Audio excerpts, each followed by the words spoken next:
Magandang tanghali po mga kababayan. Nahanap po natin yung lugar ni Tatay Romulo, kung saan po yung ating Tatay Romulo na masipag, na hindi iniinda yung init para lang talaga makabenta at merong maiuwing pagkain sa kanyang pamilya. Yung si Tatay Romulo po yung naglalako ng mga walis, pala, rake o ano-ano pa man. Nandito na po mga kababayan. Masagot na po natin yung mga katanungan ng mga viewers natin, no? May nagsasabi na sana mabigyan ng bike, may nagsasabi sana mabigyan ng ibang hanap buhay. So ngayon po malalaman po natin sa pag-uusap namin ni Tatay Romulo. Kaya tara, samahan niyo po ako mga kababayan. Nandito po sa bayan ng Santa Barbara, no, si Tatay Romulo nakatira. Hi, Tatay. Good afternoon. Diyos ko, ang tagal namin kayong hinahanap. Dito lang pala kayo. Wow, ang ganda naman dito, Tatay. Kubo. Ang sarap naman dito. Ay, ito yung paninda nyo. Ginamit ko na. Hindi. Akala ko paninda nyo po ito tapos hindi na nabenta. At ginawa na ng duyan. Okay, nandito kasi kami, Tatay, dahil, ayan, matulog lang kami. Sarap matulog dito. Tatay Roberto, kumusta? Kasi nandun ako sa Pataya, yung nagbebe ako doon, kaya pinasundo ako. O tapos, pinasundo kayo kasi hinahanap namin kayo, Tatay Roberto. Kumusta nung huling pagkikita natin ngay? Ano nangyari? Maganda. Maganda. At nagulat si Mrs. nyo po na meron kayong daladalang bigas. Bigas, saka yung pira. O anong sabi po ni nanay? Masaya ako kasi sabi niya. Masaya. Tapos, Tatay Roberto, nung nagkita tayo sa bayan ng Rosales, anong oras kayo nandoon? Mga alas 12 na.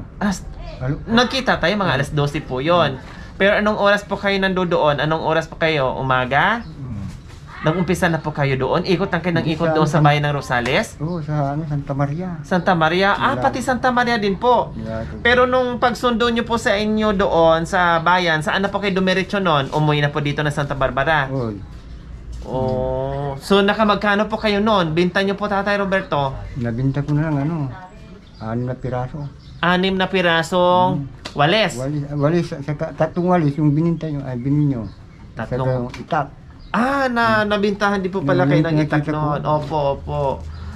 So, ayan mga kababayan, no, nandito na tayo at nakausap natin muli si Tatay Roberto. Tatay Roberto, bukod doon sa paglalako ng mga walis, itak, o yung mga rake or ano ba yan, pala, ano pa pong ibang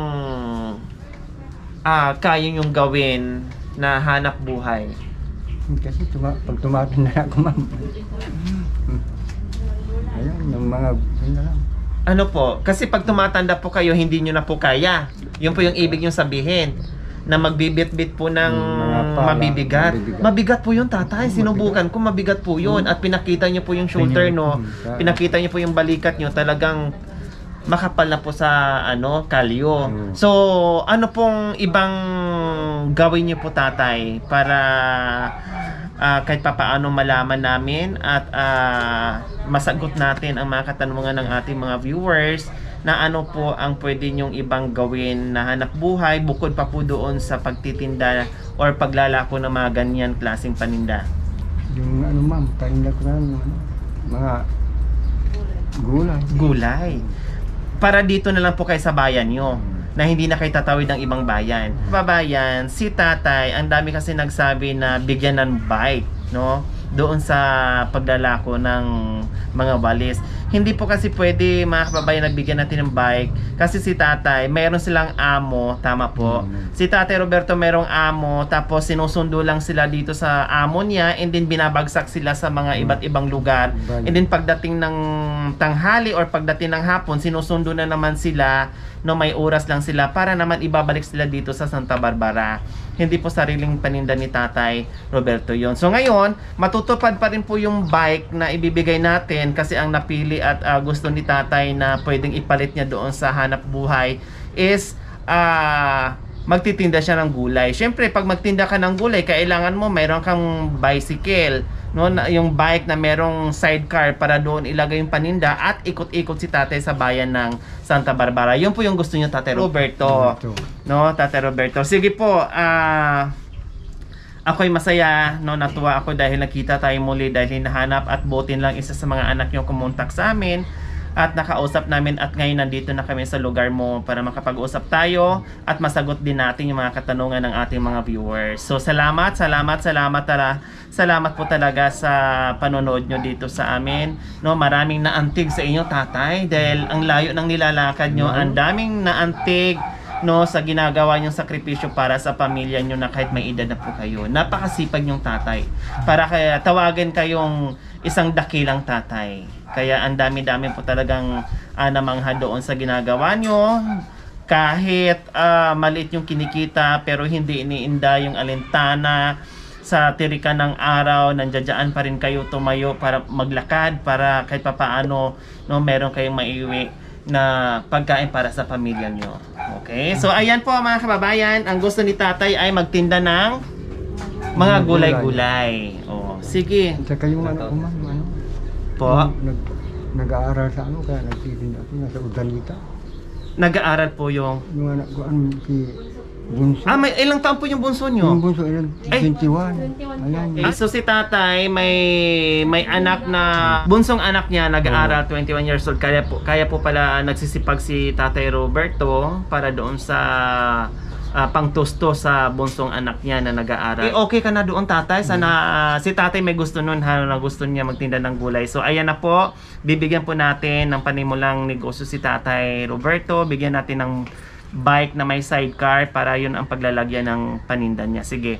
Anong mensahe niya po sa mga sponsors natin, tatay, na nahanap na namin kayo at masagot na natin yung kanilang mga katanungan. Mensahe niyo po sa mga viewers and sponsors po natin. Maraming salamat sa ano, binigay yung tulong sa malayo.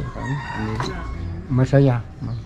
Ayan, masaya. Okay, speechless na naman si tatay. Malimit lang talaga ang salita ni tatay kahit nung unang pagkikita namin, ganyan lang siya. No, matipid si tatay magsalita. Si tatay pure Ilocano. Panggalato? Ay, pure Pangalatok, tama? Pangalatok. Panggalatok. Oh, ano tatay? Panggalatok ng maganda. Maganggana. Palanggana? Maganggana. Ay, akala ko palanggana. Maganggana. Oh, maganggana ako. Maganggana. Mapintas o mapiste? Napintas. Magkaiba pa lang lingwahe, no? Okay, sige, syempre in-update lang namin si tatay at least alam namin, no? Tapos syempre may dala-dala din kami munting biyaya para lalong magiging masaya si Tatay Roberto. Ilang beses na rin siyang kinausap, madam, na wag nang magtinda sa itong panahon ay tsaka ulan, araw. Nasanayan na ni tatay, nakasanayan na niya. Oh, nakasanayan na niya. Tapos, syempre, nahiya din siya sa mga anak niya kahit sabihin kaya siyang pakainin. Pero, nahihiya siya. Hanggat kaya niya, talagang kikilos yan sila. Ganun sila eh. Ganun ang mga matatanda. Ganun ang mga tatay natin. Kaya hanggat kaya nilang lumakad at maghanap buhay, talagang gagawin nila yan. Mamimiss nila yung... Pero nung pagpauwi ng tatay dito, nagdala-dala niya yung bigas. Hindi pa nakakababa ng tricycle, tapos pinadiretso na dito yung tricycle. Tuwang-tuwa po siya. Nabunod ako sa TV. Tapos, tinanong namin ko, anong pangalan ta gusto naming makita. Ayan, tata, yung aming surprise uli sa inyo. O, diba? Para ipahinga nyo po muna yung katawan nyo, Tatay Roberto, ha? Huwag muna kayo maglako. Hayaan nyo po muna. Total, meron naman kayong bigas. Naubos na ba yung bigas ng huling binigay ko po? Konti na lang.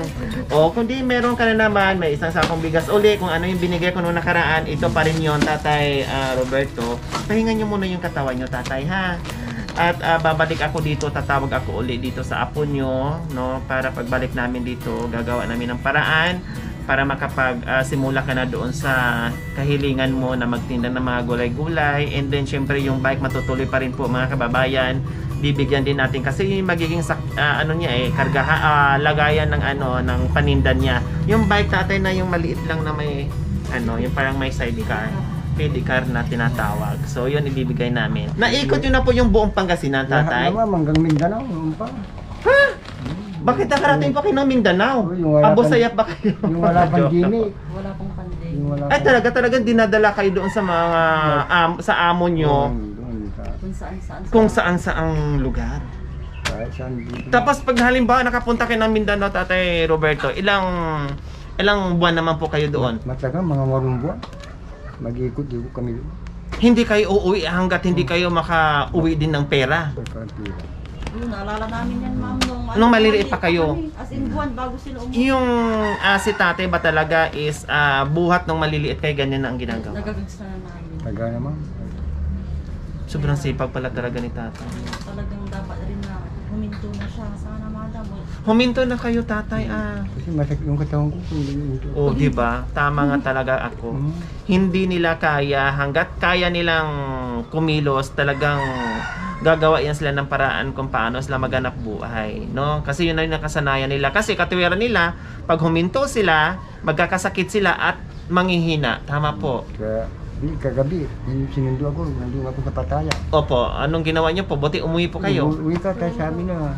O paano po yung tatay? Halimbawa pag meron na kayong sarili nyong Yung gulayan na pwede ka. negosyo, Dito o baka mag-ano pa rin po kayo, maglalako pa rin po kayo ng mga walis, hindi na. Magtinda na ako. Hindi na. Hindi na. Focus na po kayo doon sa paggugulay nyo. Kasi ang gulay kailangan umaga, no? Maglako ka ng umaga. Tapos bandang hapon maglako na naman uli. O at least meron kang oras na ipahinga mo.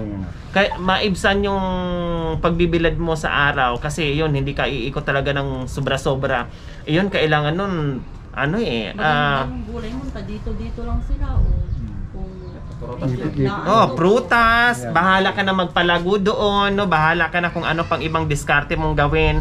Dahil yan naman talaga nakasanayan mo pagiging negosyante, bahala ka na dumiskarte kung paano mo palaguin yung munting handog namin sa inyo na panimulang negosyo. Tatay Roberto, ha? Okay, sige. O, syempre meron ka uli ng 1,000. O, kasi mag-1,000 muna mga kababay kasi mag-iipon ako pambili ng bike at saka ng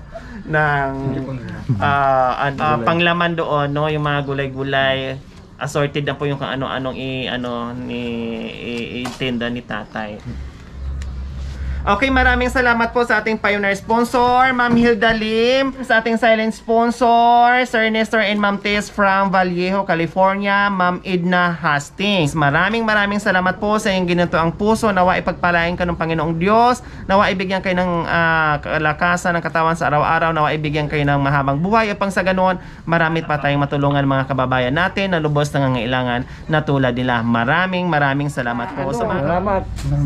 Salamat. Salamat. Salamat sa sponsor ni Madam Lori Aquino. Aquino, mga kasama. Hi nanay, anong pangalan ni nanay? Galing sila dun sa Marita. amin. Galing ako sa anak kong bagong panganak.